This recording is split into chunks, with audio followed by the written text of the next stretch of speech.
சேச்சா சேச்சா இது சரிப்பட்டு வராது போலுக்க. யூடியூப்காரங்களுக்காக ஒரு ரெக்வஸ்ட்டாக ஒன்று கேட்டுக்கிறேன். நல்ல அந்த காசு பணம் சம்பாதிக்கிற சேனலு, வியூவர்ஸ் அதிகமாக வர்ற சேனலு, சப்ஸ்கிரைப் அதிகமாக வச்சுருக்க சேனலு, இவங்க வீடியோவையா எனக்கு ஏன் அனுப்புகிறீங்க? யூடியூப்பை திறந்தாவே அவங்க வீடியோ தான் வருது. ஏன்?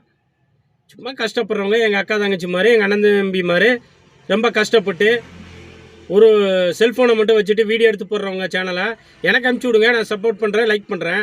கஷ்டப்படுறவங்களோட அருமை கஷ்டப்படுறவங்களுக்கு தான் தெரியும். சும்மா டாட்டா பிர்லா வீடியோலாம் அனுப்பினா நான் என்ன பண்ணுவேன்? எத்தனை பேர் லைவில் வந்துட்டு வியூவர்ஸ் வர மாட்டேக்கு, சப்ஸ்கிரைப் வர மாட்டேக்கு, லைக் வர மாட்டேக்கு, ஒரு கமெண்ட் பண்ண மாட்டேக்காங்கன்னு எத்தனை பேர் வருத்தப்படுறாங்கன்னு உங்களுக்கு தெரியுமா? யூடியூப்காரங்களுக்கு கஷ்டப்படுற சேனலாக எனக்கு அனுப்புங்க.